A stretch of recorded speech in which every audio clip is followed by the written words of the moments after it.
so I'll ask you a question. So what's the most, on an idea, right? What's the most amount of money that you lost on an idea that was a failure that became a success? I've never thought of that. So I can tell you, so mine's 100 grand. 100,000? Yeah, so that's a totally different conversation. But it's not being able to ask better questions when the opportunity was promoted. So, but you're part of Gary's Top 100, right? Gary's mastermind, right? And you mastermind with other people around the country. You're always into education. So why are you always learning? I mean, don't you already know enough?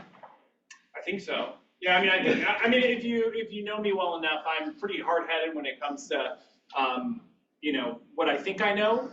But I always try to have an open mind about learning and respecting others who have been there before, right? And I think that if there's anything that I've been really good at or have watched others who succeed at a high level, what they're good at, it's just taking what others are currently doing and succeeding at and executing it, right? Yep. But I don't really have a whole lot of bandwidth for folks who aren't executing, right? Meaning like if you've been shown the plan or I give you the plan and you're not executing the plan, that's where I start to, kind of question it and I'll challenge people a little bit. But yeah, the goal for you guys and for me is to get better. And Gary always says you never learn more than through teaching, right? Like you could go to classes all you want, but when you start to teach those classes, that's where you start to really prepare yourself and you got to think about what you're going to say before you go say it, right? So you learn from in front of the room. Pretty much. So everybody get it up for Steve LaMothe. Yeah. Everyone energy hang out with Paul, right? So we go from that to learning about failure. Can anyone tell me why you think we're going to talk about failure? That's where the growth lies. Is it? On the backside of it. Do you believe that? I sincerely do. Yeah. But for show of hands, who believes that you have growth through failure? Everybody. Okay.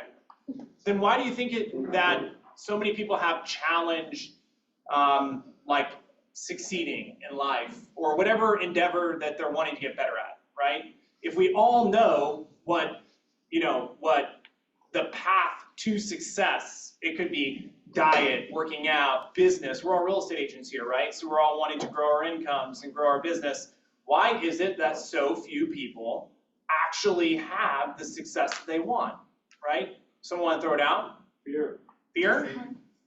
Okay, fear's probably one. Insecurities, failing in front of our peers, or just being vulnerable. You mean in front of a room like this? Yeah, being vulnerable in general, I think is probably one of the toughest things to do.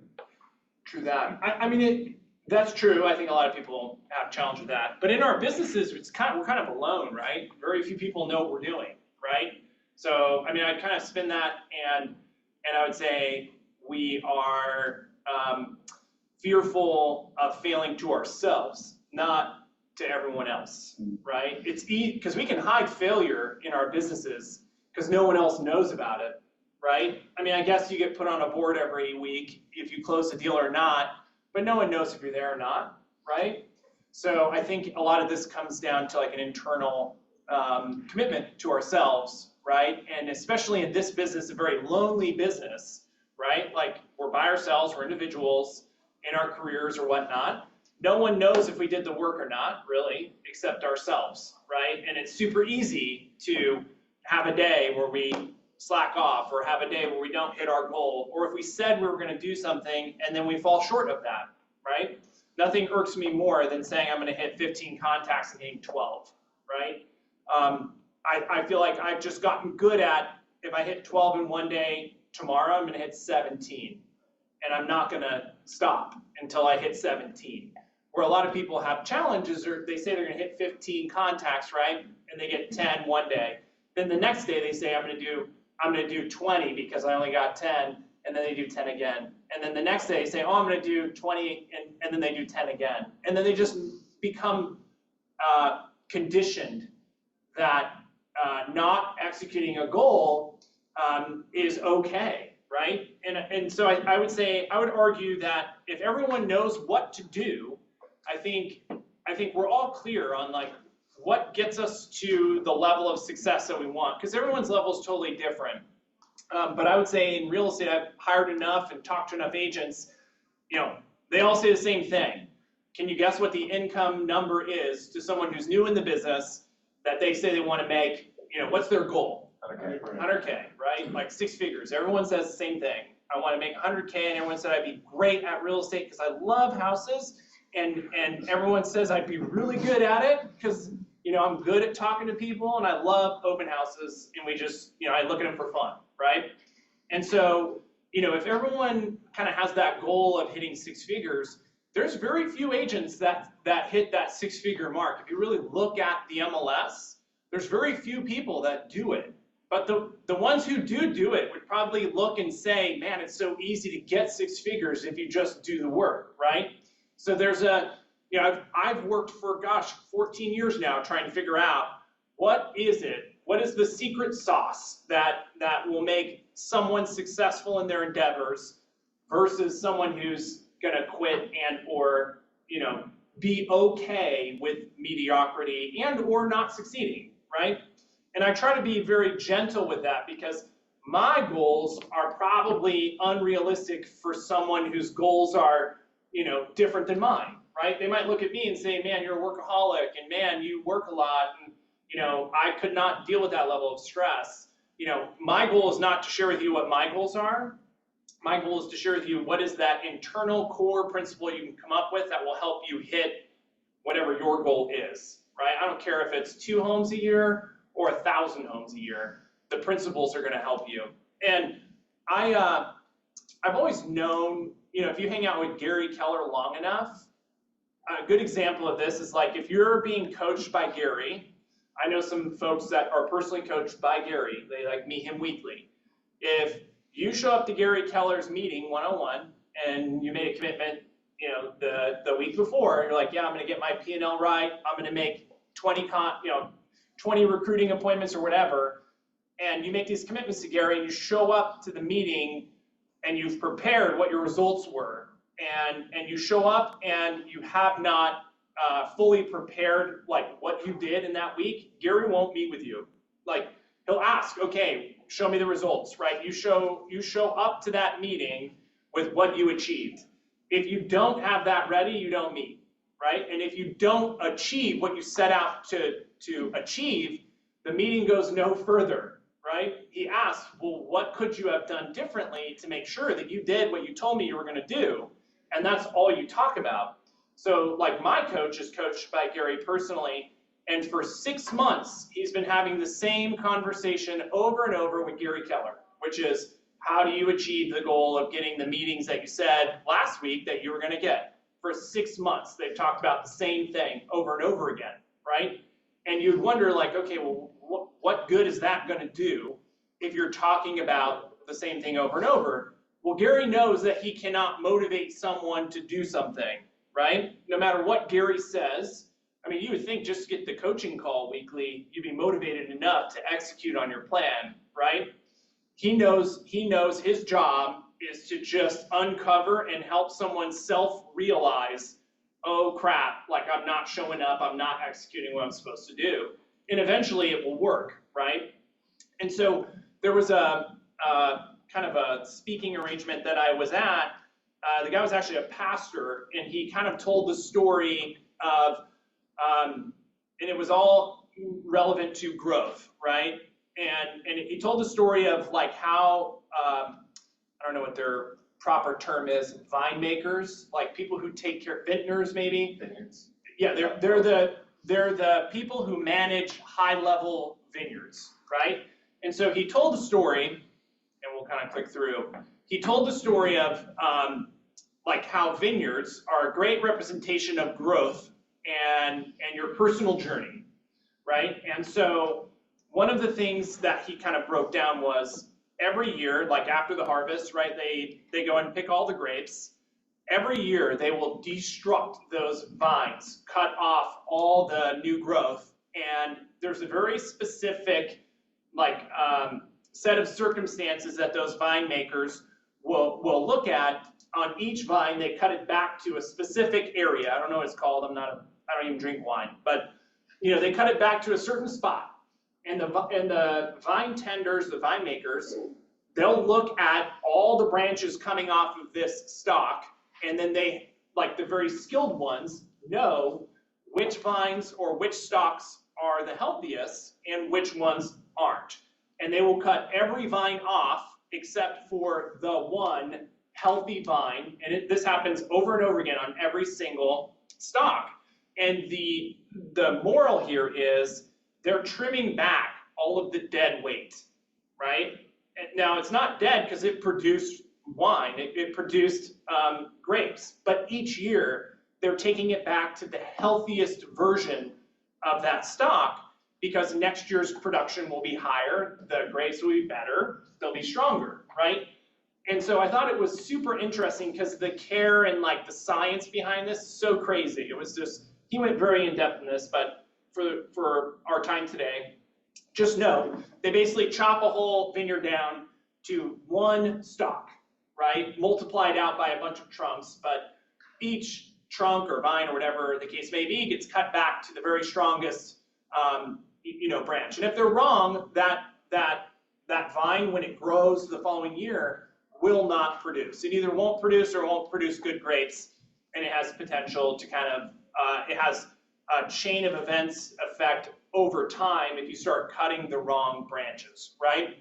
And so I thought that was such an interesting analogy to success and growth, right? Which is in our journey, in our career, we'll just stick to real estate. In our journey, in our careers through real estate, we're constantly doing things, we're constantly executing, we're constantly doing work, but then we have an opportunity to go back and analyze, okay, my year, my week, my day, did I actually work on the things that were the most important, right? You have a chance to chop it off at the end of the day and say, okay, in my 8 hours today, what did I do that's helping my growth, not right now, but a year from now when I need to harvest, right? And the challenge with sales in any industry or sales in real estate is your efforts today do not pay off today.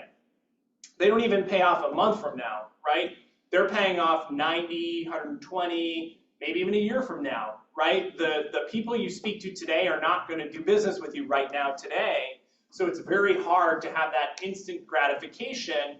And I think this is just such a good explanation of like, if we're doing the right things now and preparing our business a year from now, and we stay focused on that, and we have confidence in the truth that what I do today will pay off in the end, it gets easier and easier to know to succeed through failure. I think one of the challenges when everyone raises their hand and they say, yes, I know success is through failure, well, the vast majority of people don't have success, let's say, because when they have that failure, they don't have confidence that by doing that again and again and again and again is going to actually succeed. They know it's supposed to succeed, but when you fail, it hurts, right? And when you fail, it sucks, right? And it takes a long time for things to pay off, right? So I'm going to try to help you get through that. The other thing I learned from this analogy is if you are not taming and training grapevines, they actually will kill themselves, right? I don't know how long that takes. Talk to a winemaker, but it turns into a jumbled mess, just like this picture on the screen. I know this looks like a 4-year-old made it, but I made this. So if you leave a vine and you're not trimming it, you are not cutting it back every year after harvest, it actually will grow inside of itself, and it will start to actually block the sun, and it will die from the inside. You just had Paul hyping you up, and here I am to squash your dreams, right? And so I thought that was crazy, that it's just such a great analogy. Like everyone who loves wine is really into it, right? The best wine is going to be traced back to the best vine maker who has the best plan and the best skill and who was strong enough to cut the vine back to like a bare nub, right? And hope that, I hope this is the right one this year, right? And so if we don't have a plan And if we don't execute hard things and we don't execute and make hard decisions, this looks a lot like a real estate business with no plan and no execution. It's just this jumbled mess of stuff, right? You did a little bit of production this day, and you did a little bit of website design that day, and you were meeting with title people this day, and you were, going to a client dinner on that day, and you look up at the end of the year and you don't achieve what you thought you were going to achieve, but it feels like you did a lot, right? I bet that vine felt like it grew a lot, right? But it didn't produce any grapes because all it's doing is growing on itself, and it's not in the ideal environment to have real growth, right?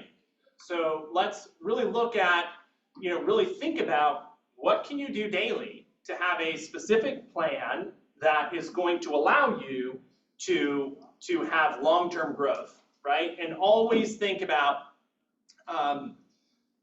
long-term. I think one of the keys that successful people have that I've seen in, just general meetings, not even real estate specific, but all business people or salespeople, they have a long-term mindset, okay?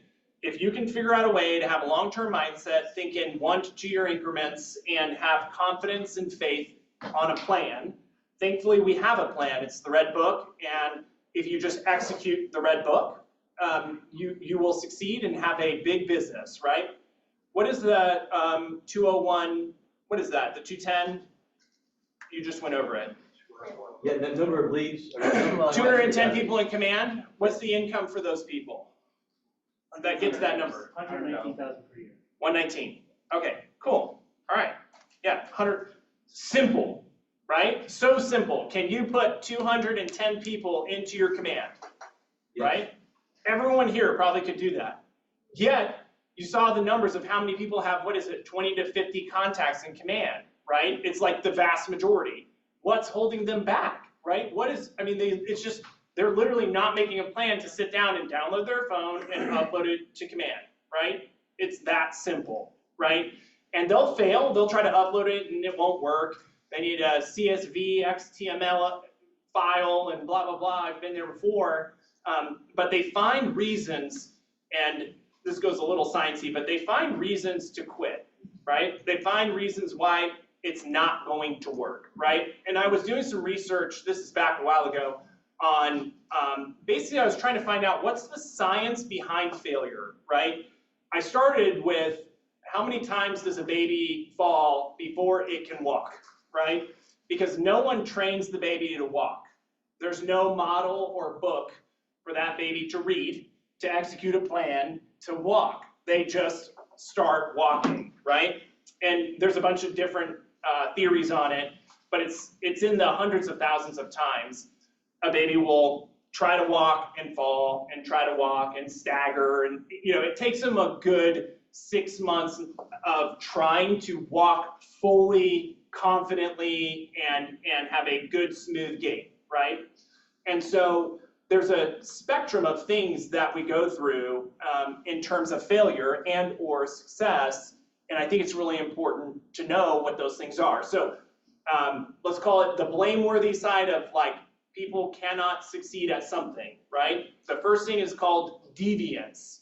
An individual chooses to violate a prescribed process or practice, meaning they say they're going to do something and they're making a personal decision not to do it, right? Like you said you were going to do it, you're supposed to do it, and then you don't. And then you blame someone or something else, like my kids or work sucked that day, so I went home. Inattention, an individual inadvertently deviates from whatever specifications that they have. I think this is the most important one for us as salespeople. We turn our attention to too many things. We don't put our phone away. We don't put our email away. We don't put ourselves in a box to do the income producing activities. Lack of ability, another reason someone can fail or not do something successfully, is you just don't have the skills yet to, or another excuse is, I don't know how to do that yet, so I can't succeed at that. And I don't have a high level of patience for that. You know, babies didn't know how to walk, but they figured out how to walk. It just took 1,000 tries, right? So anyone can learn how to do anything if they try. Process inadequacy, meaning a competent individual adheres to your plan, but you still fail because you didn't complete the plan fully, right? And how I would argue that would be like you say, I'm gonna upload my contacts to Command, I'm gonna get to 210. But you run into issues uploading into Command, and you try once, you email the tech person, and they don't email you back one day, and then you forget about it, and you never finish it, right? I would say the majority of people are stuck between that kind of process, like you try kinda, but then you give up, and the lack of ability / lack of attention. Like you don't know how to do it yet, and you're not willing to try and fail, and you just choose not to move forward because you don't have enough information, or you are not providing enough focused attention on achieving whatever skill you want, right? I think a lot of people, I love this visual, someone shared this a long time ago, a lot of people think I'm gonna get into real estate, I'm gonna make 6 figures, it's gonna take me like a year to do that, and then I'm gonna be smooth sailing from there. I'm gonna have that flexible schedule, I'm gonna do a ton of open houses, everyone's gonna love me, I'm gonna talk to people for a living, right? Just like they thought it would be. And they think it's just like smooth plan, right? And Gary Keller has drawn me, I wonder if I have a pen here, because I've been on Gary's masterminds. Thankfully, I've been on a couple of calls with him, and he's shown me specifically to like income, right? Gary will say, because I've asked him a few questions about income and business income, he'll say, you know, everyone thinks that your income goes like this, right? Like in sales anyways, in real estate businesses. You know, you go from 0 to 6 figures, right? But Gary says it's not like this at all. He's like, Keller Williams' income has gone like this. Every time, it's like down and bigger, but the, you know, real estate market. The peaks get bigger, but the valleys get shorter, right? So if you're managing your career well, you're not just gonna have a straight shot up. Like 2020 to 2022, everyone did. And now they're waking up like, whoa, what's going on? Why is my income down? And no one wants to meet with me anymore because no one's motivated, right? So this is a hard struggle to get used to, especially if you see some level of success. Is like, well, I thought my income was only supposed to go up. Like, you know, personally, my income went up for 10 years straight, and then it didn't go up. And it was a little weird, right? It's like, oh, you know, you wonder what you're doing wrong. But what Gary says is, over the long run in your success, your income is growing over time as your skill and your business grows, but it's not consistently going up, right? There are years or multiple years where either your income goes down, it might be 0, it might even be negative. There was times in Keller Williams history where they had a lot of negative earnings, but then you have exponential growth. And what he said in between here, in all of these valleys, whether it was a market cycle or, you know, bad decision, is in between when you're figuring things out and you hit some level of success, is when you're building systems and or processes and or learning something new to tackle the next challenge, right? And so at various stages of your business, now, most of us as agents, a lot of that initial first climb is you. Like, you are the problem. Like, I'm just being real with you. If you're not where you want to be, you're the only one to blame, because you don't have an administrative person, you don't have someone setting appointments for you, you don't have a CEO running your business that can make bad decisions or steal money from you or all that stuff, right? So, you know, when I was talking to Gary about this, I was asking him, okay, well, what caused those, you know, those fluctuations in income? And so his honest answer to me was like, well, how many CEOs have we had at KW in the last 5 years, right? And so, you know, we've had 4 different CEOs at Keller Williams, right? And And he's like, I've gone through various stages of that where, 20 years ago, I was getting my management team in place. And 15 years ago, we were expanding really fast and we started opening Keller Williams worldwide. Well, that took a lot of money to start and we had to fail through that. We had to learn new leaders. And so every phase of your business is going to have something like that. And right now, for most people, that's how do I get more people to do business with, right? And how do you succeed at that? And how do you get better at that? What you were doing 2 years ago that generated a lot of people that wanted to buy and sell probably is not working as good as it is today, right? So you might have to do things that you aren't comfortable with yet and start to build habits around those things that you don't like to get the success level that you want. It doesn't mean that what was working for you 2 years ago is not going to work in the future. It just means right now in today's world, you have to do something different, right? And then when the market recovers and motivation comes back, someday those people will come back and you'll have a really big business, right? I'm really fascinated with compound interest, but there are examples everywhere of like what I'm explaining to you, right? I mean, it's just a rule of nature that effort over time and expanded over years.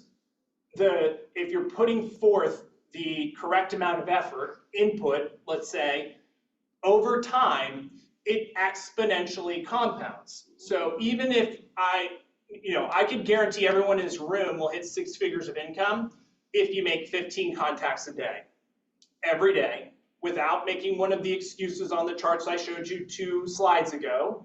If you do that, you commit to that, 15 real estate conversations a day, 5 days a week, I'd make it 7. It's not that hard to make an extra call on Saturday. You will have 6 figures of income. The only thing that would keep you from doing that would be if you're not honest and you're not hitting that 15 every day, right? You hit 9 one day, take Tuesday off, but you don't make up those contacts, right? So if everyone makes a commitment to have 15 real estate conversations a day and get to the 210, I guarantee you're going to have 6 figures of income.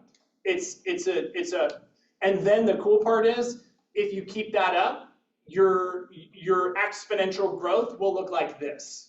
It might take 5 years to see exponential growth, but at some point, compound interest takes effect, and that 15 contacts has created 100 past clients over 3 or 4 years, and then those 100 past clients actually refer you, an extra 10 deals a year, and then the next year it's 15, and then the next year it's 25, and those people you don't have to really hunt and call. And so you throw those 25 on top of 20 or 25 that you hunt and find, and now you have 50, and it just grows and compounds over time, and that's how you see good companies like NVIDIA.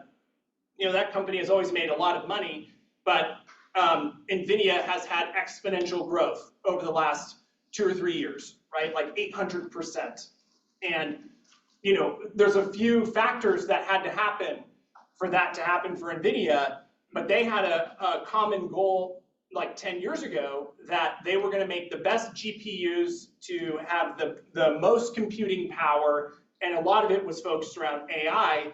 It's just the market wasn't quite there yet, right? But if they stopped executing on the plan and the commitment of what they wanted to do, they would have never achieved the growth and the game-changing, let's call it, mission that they have, and now they're being rewarded for it. Warren Buffett, it's well known, his net worth, it's still a lot in the millions of dollars, but in his last 20 years of life, he became a multi-billionaire, right? And so the longer you go at executing small things, the better it gets, right? Like, don't overcomplicate this business. If you just make 10 contacts a day, 15 contacts a day for 20 years, how long have you done this business, Paul?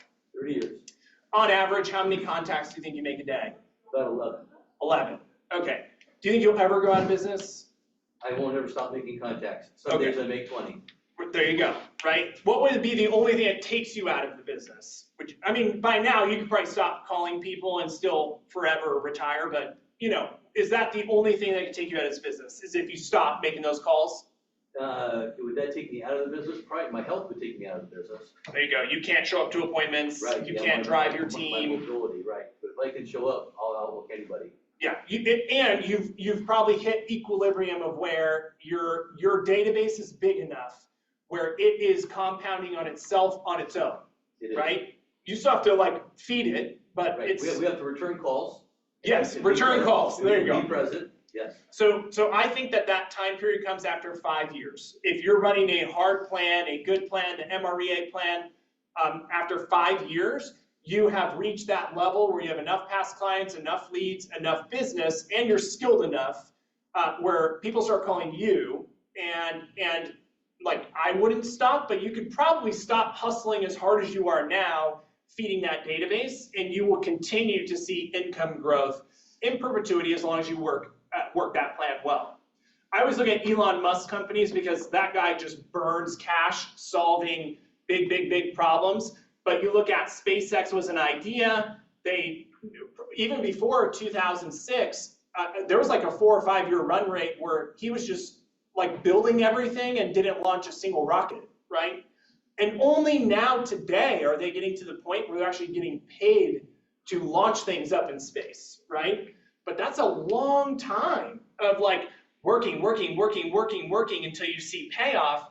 And every business goes through this, and you are not immune, is my point, right? You are an individual business. You're just really small compared to SpaceX, but you still have to put forth that effort.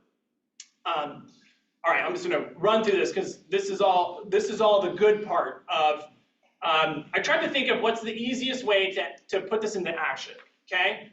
If you wanna be a great salesperson, you must be great at failing. You know, in the sales business, I say 90% of our time is actually failing. Like, it's probably more like 95, meaning 90% of our calls turn into don't call me anymore, I'm not interested. You know, 90% of the people who come into your open house don't put their information or put fake info. I had a Joe Biden come through. It was great. I said, Joe, you're here? Where's my money? I have a mortgage. I want you to pay it off. 90% of your calls go unanswered. This is all real metrics. I went through with our team at our team meeting yesterday. We average about a 10% contact rate. We've made 16,000 phone calls this year so far, and about 10% of those turned into, hey, how's it going? What's going on? So 10% of your calls are answered, but 90% of your time is wasted calling people. 50% of your meetings probably won't work with you if you're lucky, right? It's probably more like 70% if you're newer. 70% of your meetings, those people will not work with you. 30% of your deals will not actually close, right? Especially as you're newer, your buyers, 30% of them are probably going to cancel out over dumb stuff. 4% of your conversations that you have will turn into appointments. Better said, 96% of the people you talk to are not going to turn into anything, right? You're just going to talk to them and nothing's going to come of it. So you're seeing a trend here. The vast majority of your time is on stuff that does not make you feel like you win, okay? That's why it's important to really celebrate when you win, and like you have to gamify when you lose because it's going to be hard if you don't. 70% of your hires will not work out. I know this personally, okay? It's not anything against you, it's just the world we live in, right? Like it takes time to learn how to hire people. You have to get good at those things. So again, the majority of the time when you hire people, you'll fail. Paul, does that sound right? Yes. Yes, okay. I mean, you're the elder in the room. Probably 80% for me. Yeah. Okay. Yeah, I was probably fudging that. Did you Mine's hire probably your kids? 80% of your time will not create income. That's why the 80-20 principle is so important. 50% of your offers will not be accepted. During COVID, that was a lot higher. It was like 80% of your offers will not be accepted. Here's the good part, though. If you get used to pushing through those failures, right? If you make 200 calls, you'll get to talk to 20 people, right? And if you go on 20 meetings, you're going to sign 10 customers if you get good, right? If you pen 10 deals, you'll collect 7 checks, hopefully, right? If you speak to 20 people, you'll get at least one appointment. If you see a trend here, you should be building your plan, right? If you hire 10 people, you get to keep 3. Very expensive. Seek counsel before you do that. If you invest more time, your income will increase exponentially, okay? If you write 10 offers, you'll win 5 homes. The point here is if you know what the failure rate is and you can push through it and you know how to build your ego and your day around all the losses, you can then create a plan on how to win, right? And I look at, okay, 90% of my calls are gonna say F off and don't call me anymore, and I'm not interested in moving. That's where I say, great, I just need to know how many of those I gotta get through to get to my next yes, right? And so in the MREA, it's 10% contact rate about, right? And then of your contacts, you'll average, in the book, it's like 10% appointments, it's usually 4 or 5% of your contacts will turn into appointments, okay? And on our team, those numbers ring true. We're about 10% contact rate on new calls, and then about 4% of our conversations turn into appointments. So if I know how much income I want to make, my goal is make 15 contacts a day, I should be setting 1 appointment a day, right? And so that's where I think if we just make this a very simple, executable plan, you have to get down to what do I need to do today to make sure that I succeed over the long term. And as silly as it sounds and as hard as it is, it comes back to what activities are you willing to do today that are going to help you achieve your goal of that 6-figure income or that vacation home or that kids in college, whatever that thing is for you that you're trying to achieve. It doesn't matter how much money you want to make, it can all come back to the plan of building a, let's call it activity plan that eliminates the guesswork. It's a plan. I mean, you've heard the statistics, like if you have a written plan, you're 90% more successful at actually executing the written plan, right? So of all of the learnings that I've done, and I've spent tens of thousands of dollars going to masterminds and meeting with some of the best agents in the country, this is what they talk about, right? And then it changes, like, okay, well, what, we're not talking about how to set a listing appointment anymore. We're talking about how do you buy an investment property or how do you increase your net worth. But it's exactly the same. It's like, okay, well then you're saving $2,500 a month and you need to do that for 12 months. Once you hit that point, then you need to go look at 25 homes and make 10 offers and try to get 1 accepted. The difference, there's no difference in what game you're playing. It all comes back to having a plan and executing the plan, right? And so I think that you have to be willing to turn failure into a game. That's the key of all the people who I've seen that succeed. They just don't look at the activities of getting to success. It's not failure to them. It's the process to getting to success, right? Failure would be making a $100,000 investment and losing that. That's failure, right? That failure can teach you something of what not to do next time, right?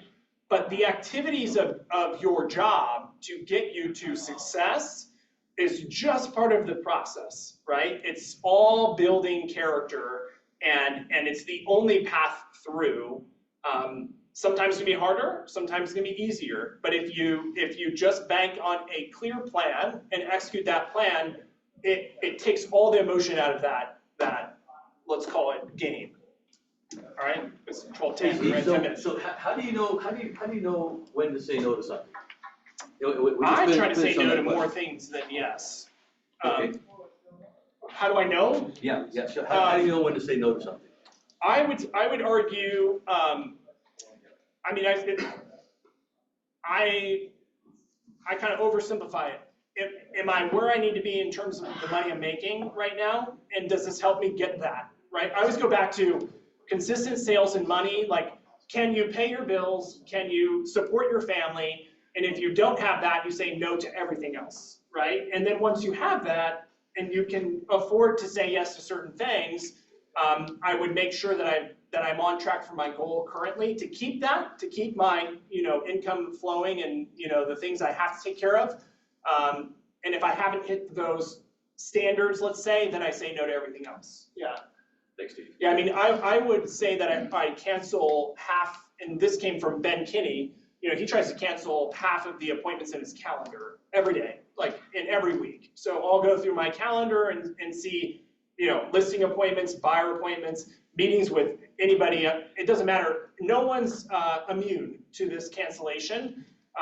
If there are meetings on my calendar with unmotivated sellers, I'll push them off. I'll say my kids are sick, whatever the case may be, to try to open up space for finding more motivated people or spending more time to find more motivated people, right? And so I would look at your calendar and try to cancel half the meetings. What Ben used to say, you gotta think Ben Kinney has a lot of requests to meet with him, right? I mean, he's running 5 or 6 different companies, very, very powerful individual. What he noticed was when he started to cancel all this stuff off, none of them actually, like a very small percentage actually reached back out to reschedule their meeting. So they just wanted time to get time, and it wasn't really important, and it didn't affect his life. His income didn't go down. It didn't change his life in any way. It was more, he wanted to challenge those folks to make them push to meet him, right? And there comes a point where you have to do that as your schedule gets a lot busier. And if you've ever met Ben, or whatever, he's always open to come up and meet with him and 100%. right? So all you have to do is reach out to him. So it's like, how do I get on that guy's schedule? He means so much, he means so many things to so many people, Yeah. right? And he's so successful in business and what he does and how he thinks. All you have to do is pick up the phone and say, I'd like to come up and see your operation and visit with you. And he's open to anybody doing that. So all we have to do is be able to ask. So we have to get out of our mindset, get uncomfortable, right? Yeah. And have that opportunity. Yeah, I've been up there a few times, and yeah, there's no doubt he'll engage you for sure. But he's a master of making people come to him, right? Or he'll say, oh, I'm having a Built How event. I'll give you a free ticket. Just know it's a recruiting call for him, right? And so, I try to do that too, is like, that's doing a team meeting like this. I'm gonna be here for this time period. I'm gonna share this, but that limits my need to have to do this individually for 7 people, right? So how to make that work in your business is you just need to decide, like, what do you need to be consistent, and what's that metric for you? What's that income level for you? And until you have hit that, you need to focus on that, right? Like, there is no success if you don't get that, right? And you have to have a bare minimum standard to hit. Once you hit that bare minimum standard and you've kind of built the muscle, you move from the left-hand column to the right-hand column here, where you know that, yeah, 90% of my calls go unanswered, but that means I just have to talk to, or make 100 calls to talk to 10, and I know I'm gonna set at least 1 appointment. When you make a mindset shift of that, you're gonna be fine and you know you've made it. So that means that if you miss 1 day, I have confidence that the person that lives on the right-hand side will make up those contacts easily. If you're still living on the left-hand side, making excuses about why you're not succeeding, that's your focus. You just need to focus on that. It's a mindset shift that you need to get figured out, or else you're gonna really have challenges. And you might ride waves in the market where it feels good and then it doesn't. It's gonna feel a lot like that, right? But over time, you're not growing your income. It's just going up and down and up and down. It's not consistent. I think that you need to focus on the mindset shift that will help you learn that as you fail and as you don't succeed, it's just helping you get to where you wanna go, right? If you're not failing, you definitely are going nowhere, right? You're not pushing. I just feel like if you're not failing, you're not pushing yourself hard enough, right? You could do so much more. Get a coach.